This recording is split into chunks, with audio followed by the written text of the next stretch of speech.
ಎಲ್ಲರಿಗೂ ನಮಸ್ಕಾರಗಳು. ಮಳೆ ಪ್ರಬಂಧ. ಈ ಪ್ರಬಂಧ ಇಷ್ಟ ಆಗಿದ್ದಲ್ಲಿ ವಿಡಿಯೋಕ್ಕೆ ಲೈಕ್ ಮಾಡಿ, ಶೇರ್ ಮಾಡಿ, ಸಬ್ಸ್ಕ್ರೈಬ್ ಮಾಡಿ, ಸಪೋರ್ಟ್ ಮಾಡಿ. ಪೀಠಿಕೆ. ಮಳೆಯು ಪ್ರತಿಯೊಬ್ಬರ ಜೀವನದಲ್ಲಿ ಸಂತೋಷ ತರುತ್ತದೆ. ಮಳೆ ಅಂದರೆ ಚಿಕ್ಕ ಮಕ್ಕಳಿಂದ ದೊಡ್ಡವರಿಗೂ ಸಂತೋಷ. ಮಳೆಯು ಪ್ರತಿಯೊಬ್ಬರ ಜೀವನದಲ್ಲಿ ಸಂತೋಷ ತರುತ್ತದೆ. ಮಳೆ ಅಂದರೆ ಚಿಕ್ಕ ಮಕ್ಕಳಿಂದ ದೊಡ್ಡವರಿಗೂ ಸಂತೋಷ. ಮಳೆಗಾಲದಲ್ಲಿ ರೈತರು ತಮ್ಮ ಹೊಲಗಳಿಗೆ ನೀರು ತುಂಬುವುದರಿಂದ ರೈತರು ತುಂಬಾ ಸಂತೋಷ ಪಡುತ್ತಾರೆ. ಒಟ್ಟಾರೆಯಾಗಿ ಮಳೆ ಅಂದರೆ ಹರುಷ. ಮಳೆಗಾಲದಲ್ಲಿ ರೈತರು ತಮ್ಮ ಹೊಲಗಳಿಗೆ ನೀರು ತುಂಬುವುದರಿಂದ ರೈತರು ತುಂಬಾ ಸಂತೋಷ ಪಡುತ್ತಾರೆ. ಒಟ್ಟಾರೆಯಾಗಿ ಮಳೆ ಅಂದರೆ ಹರುಷ. ವಿವರಣೆ. ಮಳೆಗಾಲವನ್ನು ಮಾನ್ಸೂನ್ ಎಂದು ಕರೆಯಲಾಗುತ್ತದೆ. ಮಳೆಗಾಲವು ಜೂನ್ ತಿಂಗಳಲ್ಲಿ ಪ್ರಾರಂಭವಾಗುತ್ತದೆ ಮತ್ತು ಸೆಪ್ಟೆಂಬರ್ ವರೆಗೂ ಮುಂದುವರಿಯುತ್ತದೆ. ಮಳೆಗಾಲವನ್ನು ಮಾನ್ಸೂನ್ ಎಂದು ಕರೆಯಲಾಗುತ್ತದೆ. ಮಳೆಗಾಲವು ಜೂನ್ ತಿಂಗಳಲ್ಲಿ ಪ್ರಾರಂಭವಾಗುತ್ತದೆ ಮತ್ತು ಸೆಪ್ಟೆಂಬರ್ ವರೆಗೂ ಮುಂದುವರಿಯುತ್ತದೆ. ಮಳೆಗಾಲದ ತಿಂಗಳುಗಳು ಪ್ರಪಂಚದಾದ್ಯಂತ ಸ್ಥಳದಿಂದ ಸ್ಥಳಕ್ಕೆ ಬದಲಾಗುತ್ತದೆ.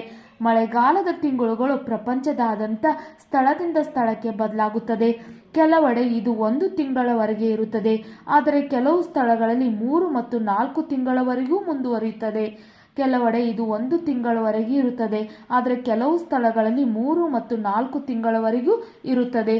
ಮಳೆ ನಮ್ಮ ಜೀವನದ ಬಹುಮುಖ್ಯ ಭಾಗ. ಇದು ನಮ್ಮೆಲ್ಲರಿಗೂ ನೀರಿನ ಪ್ರಾಥಮಿಕ ಮೂಲವಾಗಿದೆ. ಮಳೆ ನಮ್ಮ ಜೀವನದ ಬಹುಮುಖ್ಯ ಭಾಗ. ಇದು ನಮ್ಮೆಲ್ಲರಿಗೂ ನೀರಿನ ಪ್ರಾಥಮಿಕ ಮೂಲವಾಗಿದೆ.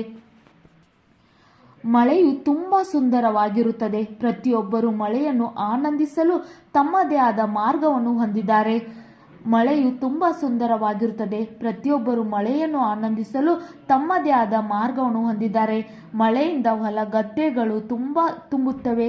ಹಚ್ಚ ಹಸಿರು ಹೊಲಗದ್ದೆಗಳು. ಇದರಿಂದ ಹೊಸ ಸಸ್ಯಗಳು ಬೆಳೆಯಲು ಸಾಧ್ಯವಾಗುತ್ತದೆ. ಮಳೆಯಿಂದ ಹೊಲಗದ್ದೆಗಳು ತುಂಬುತ್ತವೆ. ಹಚ್ಚ ಹಸಿರು ಹೊಲಗದ್ದೆಗಳು. ಇದರಿಂದ ಹೊಸ ಸಸ್ಯಗಳು ಬೆಳೆಯಲು ಸಾಧ್ಯವಾಗುತ್ತದೆ. ರೈತರು ಮಳೆಗಾಲವನ್ನು ತುಂಬಾ ಇಷ್ಟಪಡುತ್ತಾರೆ. ಬಿಸಿಲಿನ ಬೇಗದಿಂದ ಮಳೆಯ ದಿನದಲ್ಲಿ ಕೆಲಸ ಮಾಡುವುದು ಹೆಚ್ಚು ಸುಲಭ ಮತ್ತು ಆನಂದದಾಯಕವಾಗುತ್ತದೆ. ರೈತರು ಮಳೆಗಾಲವನ್ನು ತುಂಬಾ ಇಷ್ಟಪಡುತ್ತಾರೆ. ಬಿಸಿಲಿನ ಬೇಗಕ್ಕಿಂತ ಮಳೆಯ ದಿನದಲ್ಲಿ ಕೆಲಸ ಮಾಡುವುದು ಹೆಚ್ಚು ಸುಲಭ ಮತ್ತು ಆನಂದದಾಯಕವಾಗುತ್ತದೆ. ರೈತರು ಹರ್ಷ ಚಿತ್ತದಿಂದ ಮತ್ತು ಹೊಸ ಭರವಸೆಗಳು ಅವರ ಕಣ್ಣುಗಳನ್ನು ಹೊಳೆಯುವಂತೆ ಮಳೆಯು ಮಾಡುತ್ತದೆ. ರೈತರು ಹರ್ಷ ಚಿತ್ತದಿಂದ ಮತ್ತು ಹೊಸ ಭರವಸೆಗಳು ಅವರ ಕಣ್ಣುಗಳನ್ನು ಹೊಳೆಯುವಂತೆ ಮಳೆಯು ಮಾಡುತ್ತದೆ. ಉಪಸಂಹಾರ. ಮಳೆಯು ನೀರು, ನದಿ, ಕೆರೆ, ತೊರೆಗಳನ್ನು ತುಂಬಿಸಿ ಅಂತರ್ಜಲ ಮಟ್ಟವನ್ನು ಹೆಚ್ಚಿಸುತ್ತದೆ. ಇದು ಕೃಷಿಗೆ ಅತ್ಯಂತ ಪ್ರಮುಖವಾದ ಕಾಲವಾಗಿದ್ದು ರೈತರು ಬಿತ್ತನೆ ಕಾರ್ಯವನ್ನು ಮಾಡುತ್ತಾರೆ.